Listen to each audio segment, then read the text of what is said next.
Hey, it's Pam from Ben McFuzzylugs, back again with another Etsy tips and tricks.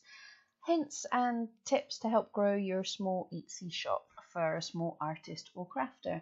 If you haven't been before, welcome.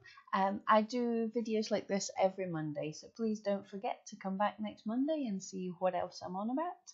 And today I just want to talk about how you can use your stats in Etsy to help improve your shop. Now, it's all very good, it's fantastic to work on your SEO to get your tags and titles and everything absolutely perfect, and all the other tips that I've given you for getting there in the first place. But once you've put up your listings, you want to check in from time to time and make sure that what you're doing is working, because what works for one shop won't work for another shop. What works for one listing won't always work for another listing.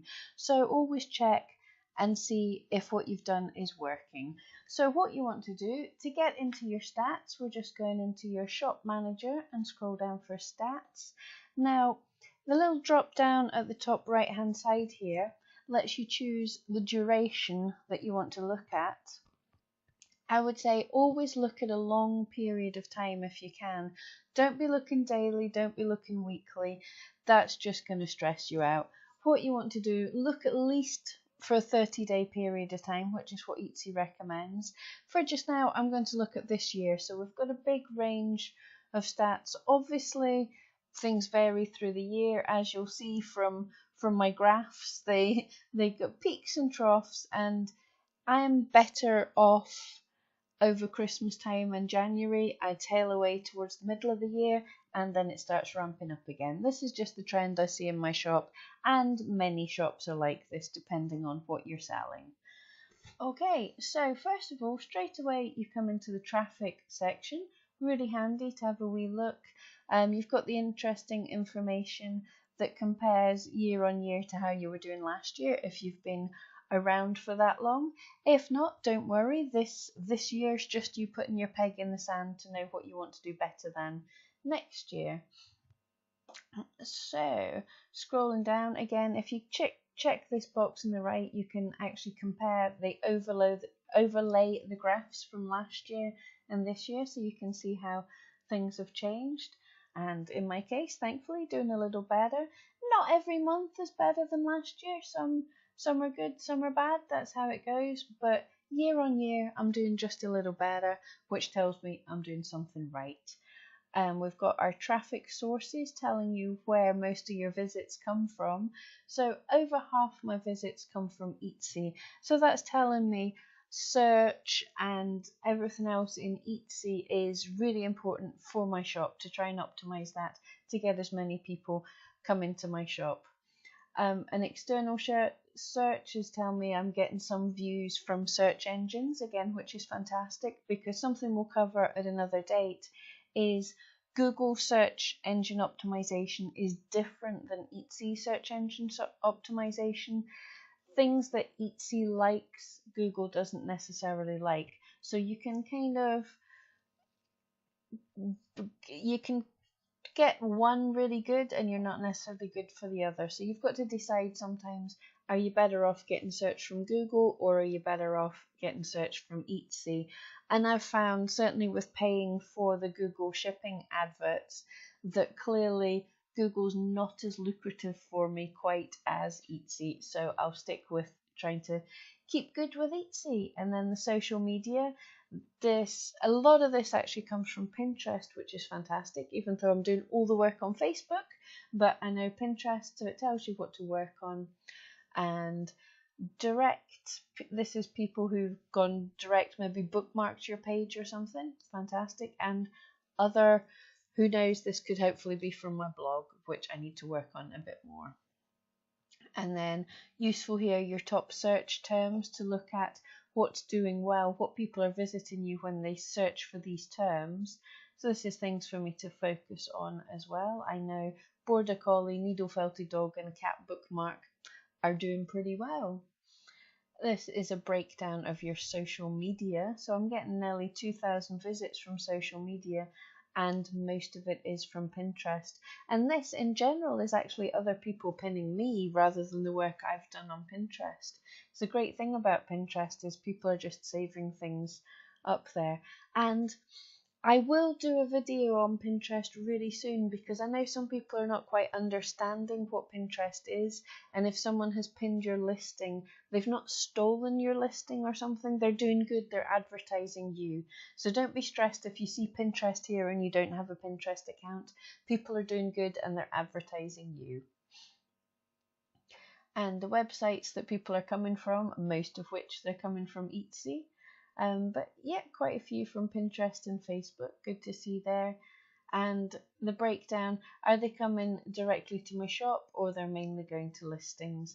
Nice to know, and this should be pretty normal. They're finding you from listings because your listings will have better SEO than your shop in itself.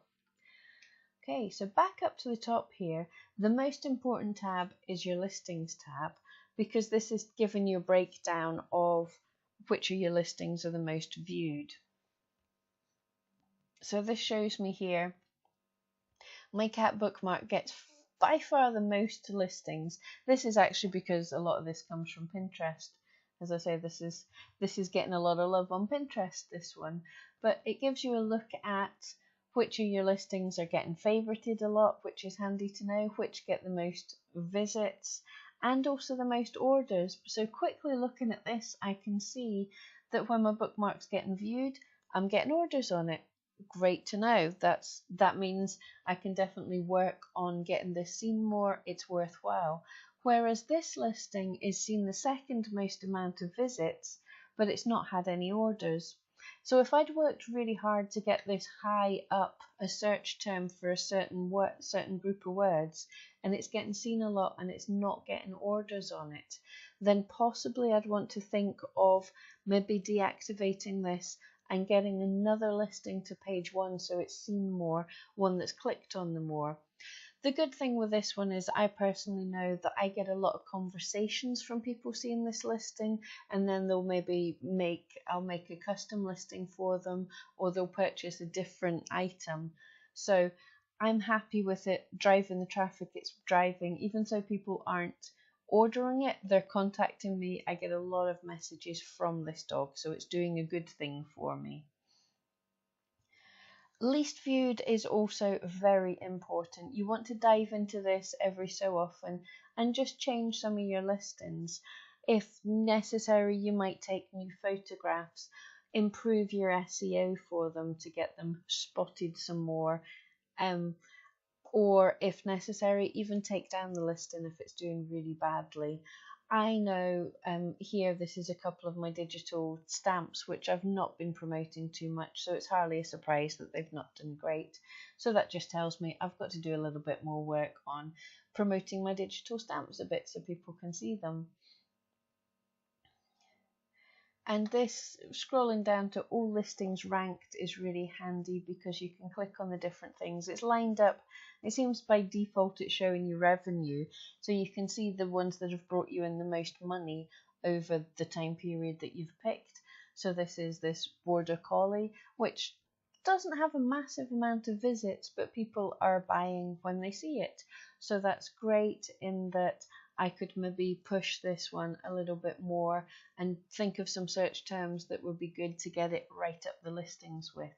We can also click on this dog and it gives us some more breakdown of the stats, just like we can see how often it's getting visited, if there's been a peak in visits, which just after a sale, which makes sense because then it's been pushed up in its SEO by having had a sale. We can see most is coming from Etsy. The ones direct are people who who are messaging me and asking. I'll sometimes link to this dog, so that makes sense. The search term, it's getting found the most on the term for Border Collie. That's great. It's a nice specific search term. I've got nothing from social media, so I'll have to push it a little bit more there. Everything's coming from Etsy. So again, good information to know there.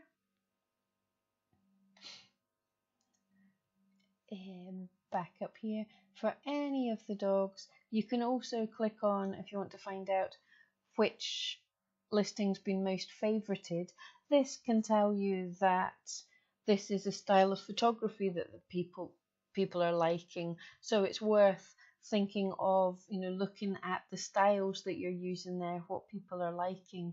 Unfortunately, I'm not seeing a whole theme here. There's some on the black background, there's some on a grey background, some outside. So that's pretty tricky for me to find a theme to stick to. And then finding the ones with the most visits, as we said above, we know what these are. And obviously I'd say the most orders is some of the most important, which we know is the bookmark, and then this little dog, and strangely enough a digital stamp when I haven't pushed the other one. So I should be working on him and maybe linking him to other listings. But that gives me some ideas of what things I need to be working on. So the listings that have, for the not massive amount of views, like this dog has only been seen 33 times, but he's getting some of my highest number of orders from. So I really want to push a little bit more with these kind of things. If they've got low views to high sales, see, this dog's only been seen 55 times and got 3 sales. So it means when people are seeing them, they're more likely to buy them. So these are listings that I want to push so that they're seen more often. And that might mean if I have another listing that's already on page 1 for a search term, I might need to deactivate that for a minute to get the other listing to jump up and get onto page 1 where it's more likely to get seen and bought. So that's just some ideas for how you can use the stats that Etsy gives us. It's really important on any website to use the stats that the site gives you, because these are the stats that Etsy uses as well to tell if something's good for it to promote. So we have a look, find the things that visitors are engaging with, find the things they're favoriting the most, find the things they're visiting, find the things they're ordering the most, and deciding what are your really good items that you want to showcase in your shop. Okay, I hope that helped somewhat. If it did, don't forget to come back next Monday, give us a thumbs up, hit subscribe, and I'll see you next week. Thank you.